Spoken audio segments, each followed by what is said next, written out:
Good morning everyone. I am Bobby Tyagi और आज हम पढ़ने वाले हैं जूरिस्प्रूडेंस। जूरिस्प्रूडेंस में हम टाइप्स ऑफ पोजेशन काफ़ी पहले पढ़ चुके हैं, जो रह गए हैं आज इस वीडियो में कंप्लीट करेंगे। तो चलिए बढ़ते हैं आगे। अब जो हमारा नेक्स्ट है वो है adverse and permissive possession. Adverse और परमिसिव क्या होता है, पहले आपको ये समझने की ज़रूरत है। एडवर्स पोजेशन होता है possession that is hostile and without permission which over time and under statutory conditions can lead to ownership. इसका मतलब ये है कि जो बिना परमिशन के कोई पोजेशन है और टाइम हो गया है, वैधानिक तरीके से वैधानिक परिस्थितियां हैं, तो ये ओनरशिप की तरफ बढ़ जाता है। इट मीन्स कि अगर 12 साल से ज़्यादा आपका कब्जा रह गया है किसी प्रॉपर्टी पर तो आप उसके ऑनर बन जाते हो। लेकिन इसके लिए बहुत सारी कंडीशंस लगी हुई हैं, जैसे कि कोई डिस्प्यूट नहीं होना चाहिए, कोर्ट में कोई लोअर कोर्ट में कोई प्रोसीडिंग्स ऐसी नहीं चलनी चाहिए उस प्रॉपर्टी पर, तभी आपकी ऑनरशिप प्रूव होगी, अदरवाइज नहीं होगी। तो बहुत सारी जगह पर ये नहीं भी लागू होता है। बहुत सारे केसेस ऐसे हैं, लैंडमार्क केसेस, जिसमें supreme court, honourable supreme court के डिसीजन आए और उन्होंने कहा कि यहाँ पर एडवर्स पोजेशन नहीं माना जाएगा, यानी 12 साल भले ही आपको हो गए हैं लेकिन कब्जा आपका नहीं माना जाएगा। वो कौन कौन सी कंडीशंस हैं, जैसे सार्वजनिक निकाय होते हैं, नगर निगम है या सरकार का कोई उपक्रम है। ऐसी सरकार का कोई उपक्रम यदि 12 साल से अधिक किसी संपत्ति को अपने कब्जे में रखता भी है तो भी वो उसकी ऑनरशिप में नहीं आती है और वो संपत्ति उसी व्यक्ति की रहती है जिससे लीज पर लिया गया या जिससे किसी कार्य के उपयोग के लिए लिया गया। इसको हम कहते हैं एडवर्स पोजेशन। सेकेंड आता है परमिसिव पोजेशन। परमिसिव क्या होता है? परमिसिव मतलब जिसमें हमें ग्रांट की गई है परमिशन। जैसे आपकी टेनेंसी हो जाती है, जब आप किराए पे कहीं रहने जाते हैं तो आपको परमिशन ग्रांट की जा रही है, बदले में आप पे कर रहे हैं और वहाँ पर रह रहे हैं, यूज़ कर रहे हैं उस प्रॉपर्टी को, तो इसको परमिसिव पोजेशन कहते हैं।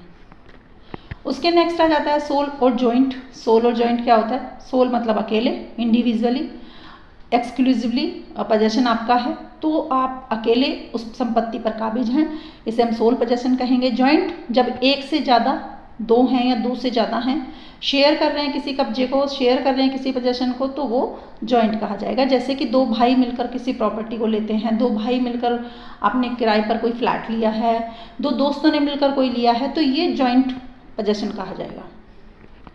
उसके नेक्स्ट आता है कंस्ट्रक्टिव। कंस्ट्रक्टिव क्या कहलाता है? Legal recognition of possession where physical control is absent but legal rights are mention.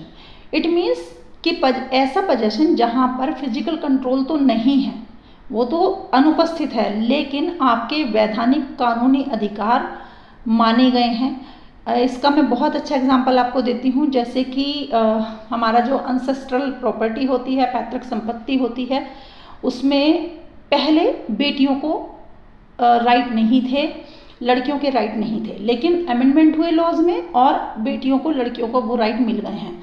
तो फिजिकली वो काबिज नहीं होती उस प्रॉपर्टी पर, लेकिन उनके लीगल राइट तो हैं, यानी आपको परमिशन तो लेनी पड़ेगी। अगर आपको अपनी संपत्ति किसी को बेचनी है तो फिर आपको परमिशन तो लेनी पड़ेगी, क्योंकि लीगली तो वो उसकी मालिक हैं। तो ये होता है कंस्ट्रक्टिव यानी कल्पित possession. Legal protection of possession क्या क्या होते हैं? लीगल प्रोटेक्शन में मिले हुए यानी हमें रेमेडीज क्या क्या मिलती हैं वो हम इसमें डिस्कस करेंगे। Remedies for wrongful inference. ये रॉन्गफुल इंफेरेंस क्या होता है? जब आपकी संपत्ति में कोई गलत तरीके से घुसने की, हस्तक्षेप करने की कोशिश कर रहा है, उसको कहते हैं हम। तो सबसे पहला जो रिलीफ है वो इंजेक्टिव है। इंजेक्टिव मीन्स यथास्थिति बहाल करी जाती है। आपकी प्रॉपर्टी में कोई घुस रहा है, भले ही आपने वो टेनेंसी है, भले ही वो आप किराएदार हैं, लेकिन आपको ज़बरदस्ती वहाँ से निकाला जा रहा है, आप कोर्ट पहुँच जाते हैं, इंजेक्टिव रिलीफ ले लेते हैं, यथास्थिति बहाल रखी जाएगी, आप वहीं रहेंगे जब तक कि भी लोअर कोर्ट में वो सारी प्रोसीडिंग्स सेटिस्फाइड नहीं हो जाती हैं। तो ये आपको इंजेक्टिव रिलीफ मिल जाएगा तुरंत। Court orders that prevent inference with one's possession, यानी किसी के भी जो पहले रह रहा है उसके कब्जे में है कोई प्रॉपर्टी, उसमें हस्तक्षेप ना करा जाए। सेकंड आता है ट्रेसपास। ट्रेसपास क्या होता है?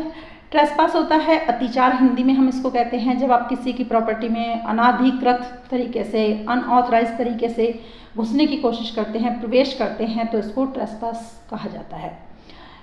यदि आप किसी को ज़बरदस्ती बेदखल करने की कोशिश कर रहे हैं, जैसे कि मैंने आपको बताया अभी किराएदारी के मामले में। दूसरा आ जाता है लीगली मेरा पोजेशन है, लेकिन कोई आ रहा है ज़बरदस्ती और मेरी प्रॉपर्टी को कब्जा ले रहा है और मुझे वहाँ से निकाल दे रहा है, तो इसके वो अतिचार का दोषी माना जाएगा, ट्रेसपास का दोषी माना जाएगा।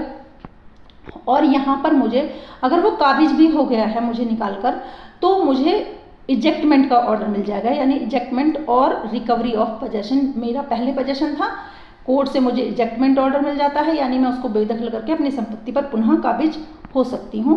तो ये सारी चीज़ें हैं हमारे पोजेशन के टाइप्स में। पोजेशन के आपने टाइप्स पढ़े, पोजेशन के आपने लीगल प्रोटेक्शन कैसे कैसे मिलती है वो भी आपने पढ़ा। आई थिंक आपको समझ में आया होगा। तो ये सारी चीज़ें आज हमने डिस्कस करी हैं। नेक्स्ट जो चीज़ें होंगी पोजेशन की वो हम नेक्स्ट टॉपिक में, नेक्स्ट क्लास में डिस्कस करेंगे। तब तक के लिए